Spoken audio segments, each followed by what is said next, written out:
Hey, hope everybody's having a great day. Coming to you today to do a weekly recap. Today I'm featuring merch from my merch tent. Check out the description down below if you would like to look at my store, see my new logos I put up. On the back of this shirt it says, if you can read this, you're too close, because social distancing and whatnot. Check it out. Got different kind of shirts, hoodies, whatnot. It's even got face masks if if you're into that again, ride that wave again.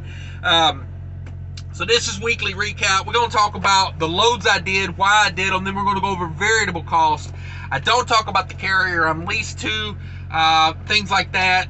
Let's see what else goes on here. I'll tell you, it's a 7-day week, and I'll tell you how everything shapes up. No 8-day weeks, no 9-day weeks. This is 7 days legitimate. When I went to school, a week was 7 days. That's how we play it. So, with that being said, I'm on an 80-20 split with my carrier, so you'll hear me talk about that a little bit. We split everything 80-20. Some things get passed straight on through to me. Truck order not used, I usually get the whole amount on that. And sometimes on detention pay, it just depends. Like, honestly, I think it depends on who does the accounting on it. Sometimes it all comes through, sometimes it's an 80-20 split. I'm fine with it either way because I understand, even like on a tow new, they've got time booking the load. I'm pulling their trailer. They're paying for insurance and stuff. So, I'm okay with them taking their cut. Sometimes they do, sometimes they don't. So this week here, we're talking about, this is a 6-day work week. For you guys that don't know, I've got my business model set up to go from Minnesota out and back to Minnesota. That's the way I like to run. I typically do loads that are between like 1,000 and 1,500 miles. That way I can go out and back in a week, get a little home time as much as I can. I've just how I've built my business over time. So in true fashion, this load came out of Minnesota, right out of Minneapolis. And it went out to West Virginia. And then I returned from West Virginia. Loads from West Virginia back to Minnesota were paying like $2,200, $2,300. Not bad rate for a backhaul, but I got to looking. Loads back to Chicago were paying like $1,600, $1,700. And then the real kicker of it was loads from Chicago back to Minneapolis were paying like another $1,500, $1,600. So I could almost make like an extra $1,000 if I'd stopped and dropped in Chicago and reloaded in Chicago. So it just worked out that way, and that's the way we went with it. So the load out to from Minneapolis out to West Virginia was 2 picks. I do a lot of multi-stop. I don't mind it. I'm used to it. It's just it's a niche I'm in, and that's how I like to do it. Reefer LTL basically. So I did 2 picks, 1, 2, 4 drops on that load in southern Ohio, northern Kentucky, West Virginia, right in that Kentucky, West Virginia, Ohio line area.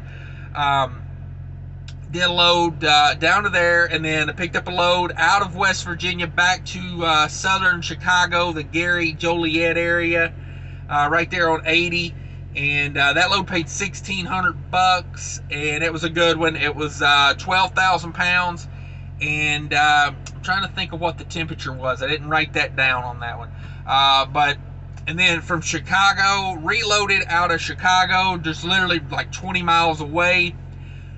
So booked the load and went there, sit there 3 hours before they realized, hey, we already loaded that load on another truck. So I got me a $250 truck order not used out of that. And then luckily I was still able to get loaded that same day back to Minneapolis. It actually worked out better because the first load I had booked delivered Thursday afternoon, and this other load I booked delivered Thursday morning. So it was kind of like a through the night run from Chicago up to Minneapolis, but it did me well because I got to go home before my next load for like an entire day. And then I was going to spend the night at the house anyway, but instead of getting there at like 7 p.m. when half the house is already asleep, I get there at like 9 o'clock in the morning because I had an early 7 a.m. delivery in Minneapolis, where the other load was delivered in like an hour from Minneapolis. So, things just work out sometimes. Don't get upset when things don't work out your way, because you never know what the reasoning in the grand scheme of things is, So that was it. The first load, negative 10 degrees, 30,000 pounds. And then the second load was 12,000 pounds. I want to say that was like a 35, 32 degree load. And then that last load from Chicago up to Minneapolis was negative 10 degrees, 25,000 pounds. I didn't scale a single load this week, which is rare for me. Usually people think reefer, they think heavy loads. It's not always like that. So total revenue for the week was $8,943. You do 80% of that, my cut, which is $7,154. I don't know why these brokers have to do these weird numbers on these rates. The first load was $5,000. The second load was $1,593. I don't know. Like, why not just round that to $1,600 for everybody's sake? $7. I mean, I know how that works in the broker world, but seriously, you're not fooling anybody with that. And then the truck order not used was $250, and then $2,100 on that last load. Chicago back to Egan overnight run. Oh man, they needed that there bad, because normally that's like a $1,500 lane on a good day. So to book that last minute and get that kind of rate was kudos on that one. So 2,053 all miles for the week. Kind of a light week. Like I said, a 6-day week. Went home for that final day of the week. So technically worked 6 days of the week. I guess you could call it 7 days if you wanted to, because I did get unloaded on that 7th day in the morning. So maybe 6.25 days. I don't know. So 118 miles of deadhead on the week, and that is 6% deadhead. That's how I like it. Loaded miles, 1,935 loaded miles. Pretty easy week. These multi-stop loads I do, they're about logistics. They're not about miles. And that's the difference. They pay you to make sure you're hitting these deliveries on time. They make sure you're dealing, because it's just, it's logistics. It's logistics. You got to make sure you got to get there. You got to, it's more stops, more pickups means more chance to have accidents, and you use more fuel because you're in more like off freeway miles, and you got to get compensated for that. So let's talk rates. $4.35 for all miles this truck turned that week. $4.35 all miles. My 80% is $3.48 a mile. I love that. That's a great rate all in, much less me getting that to my 80%. Loaded miles, paid $4.62 loaded miles. Come on with it. I can't even like get myself to take a weekend off right now. Rates are so good. Literally, I swing by the house, say hi to everybody, and turn it and burn it right now. Now, I'm not saying that's for everybody.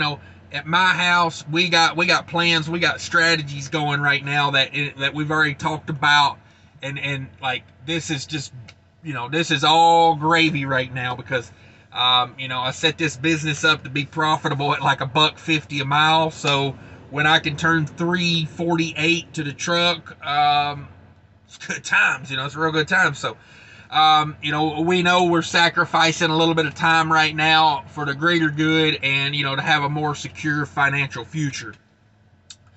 Let's go over some variable cost. This week, banger of a week. I love these weeks like this. So $5.87 a gallon on fuel. If you don't have Mudflap, check out the Mudflap app. Down in the description, sign up my link, get yourself $10 in fuel. Gets me $10 in fuel. And a lot of people loving that Mudflap out right now. They're adding the quick trips, the ones with the K up in Wisconsin, Minnesota, and Iowa right now. They're adding those in.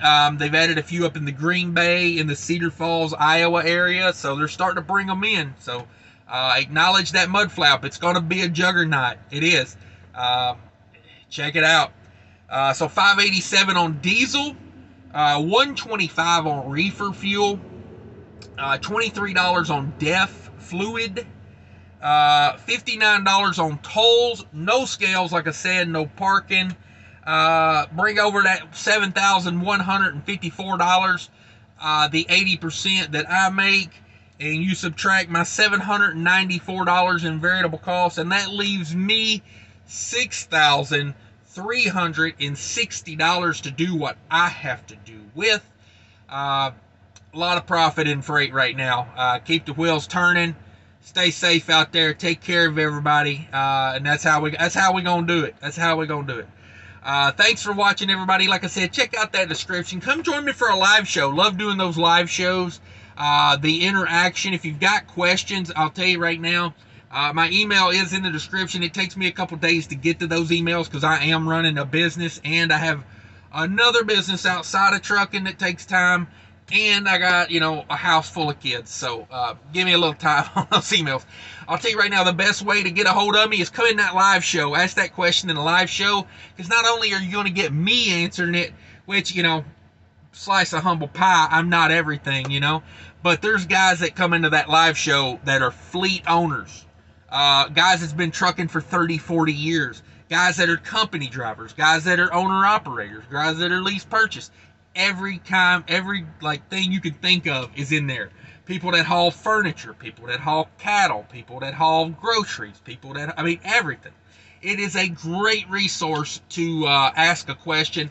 If it's more personal, you can email me. I understand, if you don't want to put something very specific in there. But if it's just a broad question, the quickest way to get at me is either in a comment section or come in and join me on that live show. Thanks, everybody, for watching. I do appreciate it. Check out the merch tent. Check out Mudflap down there. Got that second channel, Trucking with Diabetes. New videos every Tuesday over there. Thanks, everybody. Bye.